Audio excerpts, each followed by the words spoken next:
날이 흐리고 풀이 눕는다. 발목까지, 발 밑까지 눕는다. 바람보다 늦게 누워도 바람보다 먼저 일어나고, 바람보다 늦게 울어도 바람보다 먼저 웃는다. 날이 흐리고 풀뿌리가 눕는다. 풀, 김수영. 안녕하세요. 시 읽는 별선생입니다. 오늘의 시인은 불의와 맞섰던 고독한 모더니스트 김수영입니다. 김수영 시인은 신동엽 시인과 함께 60년대 한국 현대시 역사의 중심에 있었던 분이죠. 다른 시인들에게 가장 많은 영향을 준 시인이기도 하고요. 앞서 읽은 시 풀은 김수영 시인이 교통사고로 유명을 달리하기 전에 쓴 유작인데요. 김수영의 시정신을 잘 보여준 작품입니다. 풀은 열이죠. 바람이 불면 누울 수밖에 없어요. 하지만 바람보다 먼저 일어나고 바람보다 먼저 웃습니다. 바람으로 상징된 부정한 힘이 아무리 핍박하더라도 결국은 다시 일어나는 풀. 역사와 시대를 지켜온 민중들의 힘입니다. 김수영은 1921년 서울 종로에서 태어납니다. 일본에 유학했다가 학병 징집을 피해서 만주로 달아났죠. 광복 후에 서울로 돌아왔지만 6.25 때는 북한군에 의해서 강제 징집되어 버렸네요. 그러다가 체포돼서 거제도에 있는 포로 수용소에 3년 동안 수용되기도 했어요. 기구하게 살았죠. 창작 초기에는 박인환, 김경린 등과 함께 모더니즘 경향의 시를 썼지만 60년대 이후 군사 독재 정권에 저항하는 현실 참여적 성격이 짙은 시로 변모합니다. 1968년 친구들과 가졌던 술자리에서 귀가하던 중 교통사고로 사망합니다. 김수영 시인의 시집 달나라의 장난의 표제시 달나라의 장난 읽어보겠습니다. 달나라의 장난. 팽이가 돈다. 어린아이고 어른이고 살아가는 것이 신기로워.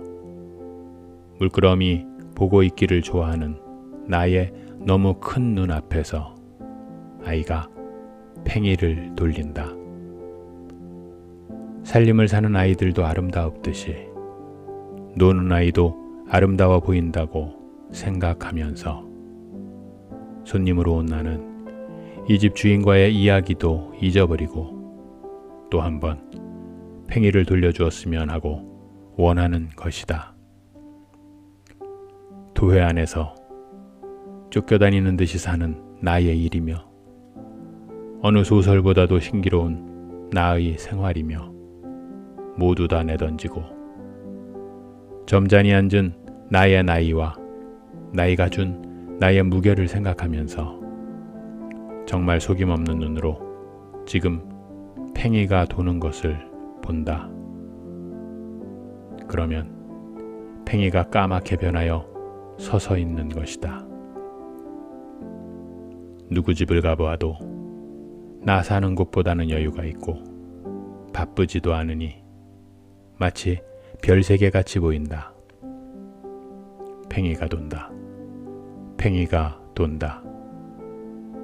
팽이 밑바닥에 끈을 돌려 매이니 이상하고 손가락 사이에 끈을 한 끗 잡고 방바닥에 내어 던지니 소리 없이 회색빛으로 도는 것이 오래 보지 못한 달나라의 장난 같다. 팽이가 돈다. 팽이가 돌면서 나를 울린다. 제트기 벽화 밑에 나보다 더 뚱뚱한 주인 앞에서 나는 결코 울어야 할 사람은 아니며 영원히 나 자신을 고쳐가야 할 운명과 사명이 놓여있는 이 밤에 나는 한사코 방심조차 하여서는 아니 될 터인데 팽이는 나를 비웃는 듯이 돌고 있다. 비행기 플로펠러보다는 팽이가 기억이 멀고 강한 것보다는 약한 것이 더 많은 나의 착한 마음이기에 팽이는 지금 수천 년 전의 성인과 같이 내 앞에서 돈다.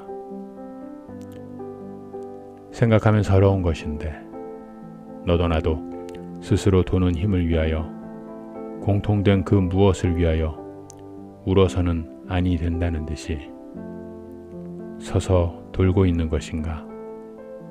팽이가 돈다. 팽이가 돈다.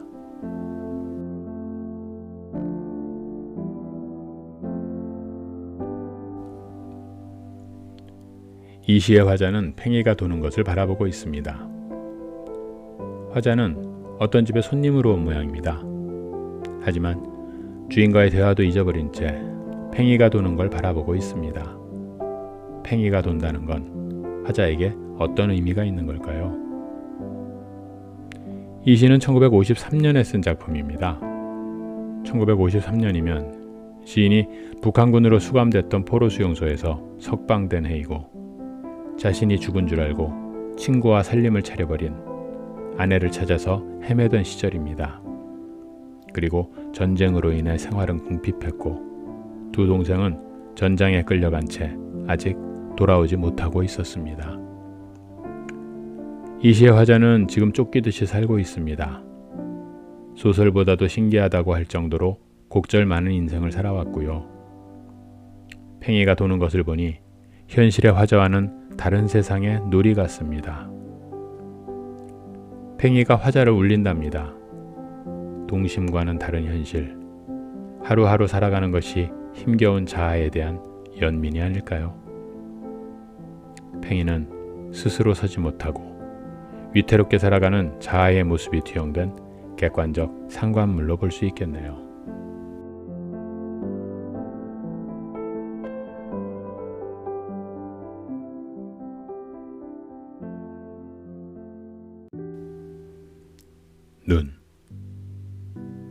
눈은 살아있다. 떨어진 눈은 살아있다. 마당 위에 떨어진 눈은 살아있다. 기침을 하자. 젊은 시인이여 기침을 하자. 눈 위에 대고 기침을 하자. 눈더러 보라고 마음 놓고 기침을 하자. 눈은 살아있다. 죽음을 잊어버린 영혼과 육체를 위하여 눈은 새벽이 지나도록 살아있다. 기침을 하자. 젊은 시인이여 기침을 하자. 눈을 바라보며 밤새도록 고인 가슴의 가래라도 마음껏 뱉자.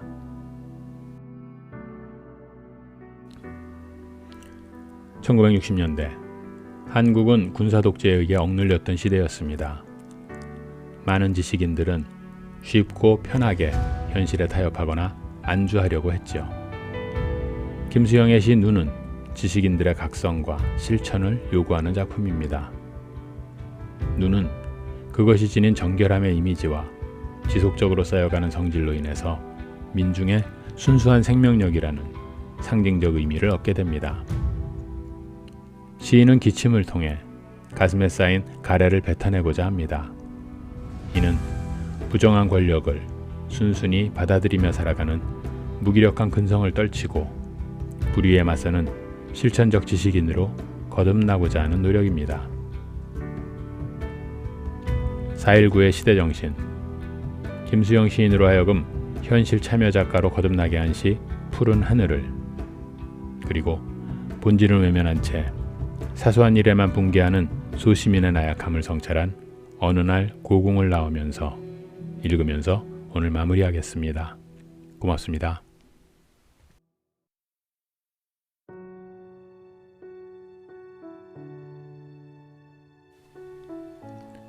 푸른 하늘을.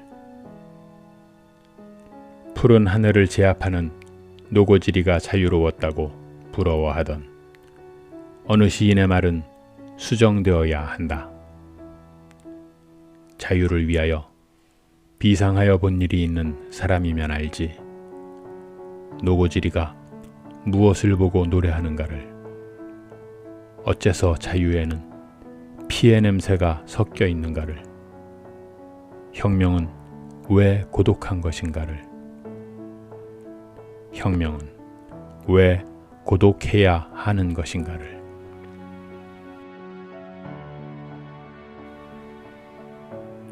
어느 날 고궁을 나오면서 왜 나는 조그마한 일에만 분개하는가? 저 왕궁 대신에, 왕궁의 음탕 대신에 50원짜리 갈비가 기름덩어리만 나왔다고 분개하고, 옹졸하게 분개하고, 설렁탕집 돼지 같은 주인년한테 욕을 하고, 옹졸하게 욕을 하고, 한 번 정정당당하게 붙잡혀간 소설가를 위해서 언론의 자유를 요구하고 월남 파병에 반대하는, 자유를 이행하지 못하고 20원을 받으러 3번씩 4번씩 찾아오는 야경꾼들만 증오하고 있는가? 옹졸한 나의 전통은 유구하고 이제 내 앞에 정서로 가로나여 있다. 이를테면 이런 일이 있었다. 부산의 포로 수용소의 제40야전병원에 있을 때 정보원이 너스들과 스폰지를 만들고 거즈를 개키고 있는 나를 보고 포로 경찰이 되지 않는다고, 남자가 뭐 이런 일을 하고 있느냐고 놀린 일이 있었다. 너스들 옆에서. 지금도 내가 반항하고 있는 것은 이 스폰지 만들기와 거즈 접고 있는 일과 조금도 다름없다. 개의 울음소리를 듣고 그 비명해지고 머리에 피도 안 마른 애놈의 투정해진다. 떨어지는 은행나무 잎도 내가 밟고 가는 가시밭. 아무래도 나는 비켜서 있다. 결정 위에는 서 있지 않고 암만 해도 조금쯤 옆으로 비켜서 있다. 그리고 조금쯤 옆에 서 있는 것이 조금쯤 비겁한 것이라고 알고 있다. 그러니까 이렇게 옹졸하게 반항한다.